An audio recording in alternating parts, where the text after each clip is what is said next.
A notebook, a pen, and your mind. Probably the most powerful weapon you can ever bring to the table of life. Reason I say that, had a really cool experience this morning, just doing some writing and getting some clarity. If you're someone like me who is seeking clarity in your life right now, where you want to know what's the best way for me to show up? Like, what are my natural passions and talents and gifts? Like the gifts to the world, the way the things people love about you, how you show up, and how do you channel those things into purpose, into direction, whether it be choosing the right job or starting the right business or doing something that just lights you up and inspires you, no matter how crazy it sounds. I was reading the book Think and Grow Rich this morning, which is one of my favorite books in the world. If you haven't read it, get the book, read it. It's so empowering. And he talks about in there, the author's name is Napoleon Hill, he talks about creating what's called your definiteness of purpose. And I set out with the intention of doing that exercise, which is one where you define, what the hell it is you want in life and how you're going to get it. So, but before I could even answer that question, even though I know I do have some clarity in that, but I wanted to say, well, what comes before that? And I started just writing some things out, and it ended up coming up with this really simple 3-part little exercise. You make 3 lists, and these 3 lists, when you add them up, 3 lists about yourself, together they create like a picture of who you are, and for me, it gave me clarity in how I can show up. So I just was so excited about it. I want to get on camera, and I wanted to share it with you. And if you feel like, hey, this is something you like to do, then I'm going to put the questions or how to do the list like in the description below, and totally try it and do it. And I think you'll have the same results I did. The first thing I did is I listed what my aptitudes are.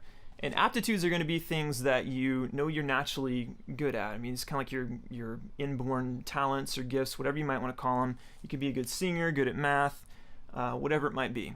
For me, my list of aptitudes, I'll share them with you. I'm a natural psychologist, not trained. I just understand how people think and have always been kind of fascinated by that. I have what I refer to as this kind of lockpick problem-solving mentality. It's like, don't tell me that something can't be done. Like, there's a way, right? There is a way.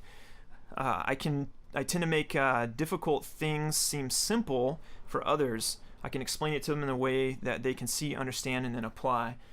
I tend to be a very good listener. I'm often on the listening end of phone calls when friends need to open up and share, which ties right into my empathy, because I think they do that because they feel that I actually do care. I tend to be quite inventive and experimental.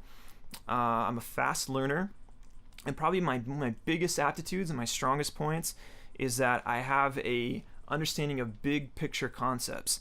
Kind of like if you were to fly in an airplane and look down and for the first time and see your neighborhood or your city, and you see the grid and how everything fits together from a new perspective, that there's just no way you could appreciate or understand it unless you're from that view. My mind is always seeking that big picture perspective because I think decisions can be made more efficiently and better from that perspective. I tend to use knowledge to ease fear, anxiety, and uncertainty. I think knowledge is power. Like G.I. Joe said, knowing is half the battle. Yes, I'm that old. All right. So the second thing I did after listing aptitudes, and this is where it gets really interesting, because what I'm about to show you is when you make this next list, it has a really unexpected way of tying into the previous one.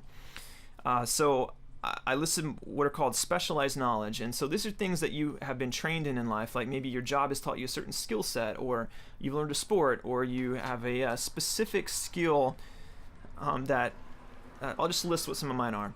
Website design, photography, videography, music, singing, like playing guitar, politics, marketing, search engine optimization, sales copy, and general like how-to type things.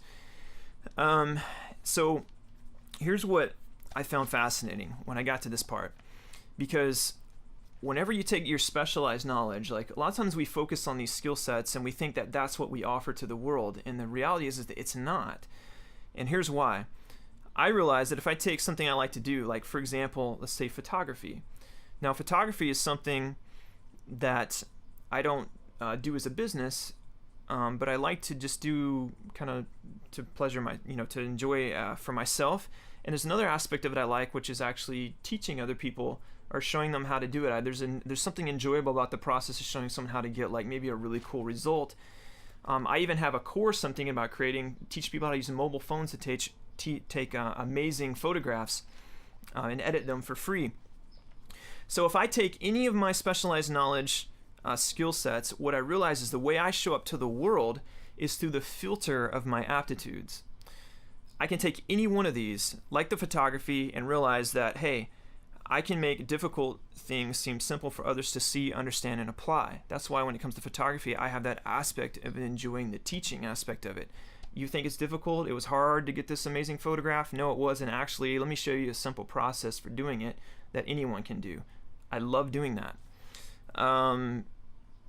Same for videography, music and singing. I actually sing more for myself, and I don't share as much as I should. It's one of my areas I want to challenge myself, but I enjoy showing someone how to maybe play the guitar and come and learn how to sing with me. It's fun, it empowers me, and I learn more in the process of teaching than even learning.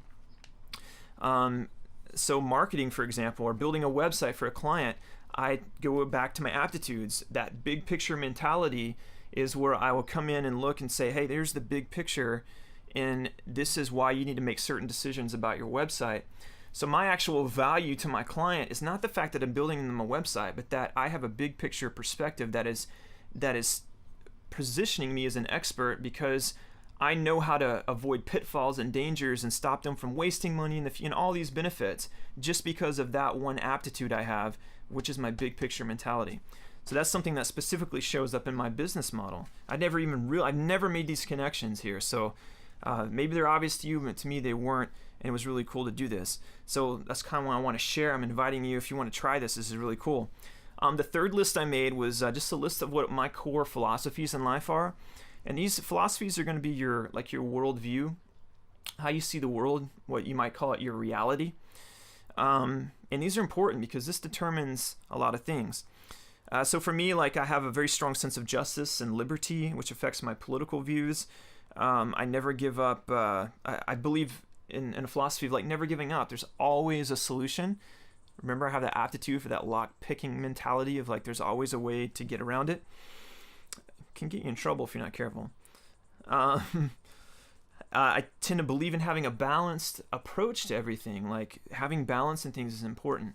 And that and leads into the next one, which is doing what I call heart-centered living. And heart-centered living is even if you believe in chakras, root chakra, spiritual, it all meets at the heart. Yin and yang, everything there is intention. The intention is for there to be balance. To me, that is the big picture in life. When you strike that balance, you're able to make better decisions. So if the cool thing about doing this exercise is the unexpected thing for me is I feel actually motivated. I'm getting clarity on how I want to show up, how I want to change, what changes I want to make in my business, what products I might want to create. For you, it could be the same thing, or maybe you want to write a book, or there's some class you want to take that you've never taken. You want to do it, or maybe there's another job that would actually make you happier. By doing this, you're going to discover what that is and what your gift to the world is. I think if you can know what your gift to the world is and you can show up that way, it's the formula for happiness, because you're going to have people who are going to show up and offer you gratitude, and you're going to express gratitude. And it is scientifically proven, Google it, it is scientifically proven that the emotion of gratitude is the true source of happiness in our biology and in our spirituality as humans. And that's it. I just wanted to share this. So I'll put what I have here below in the description. If you have any comments, please leave them. I'd love to hear any feedback, maybe your experiences doing this as well. Thank you for your time, and I'll see you again next time.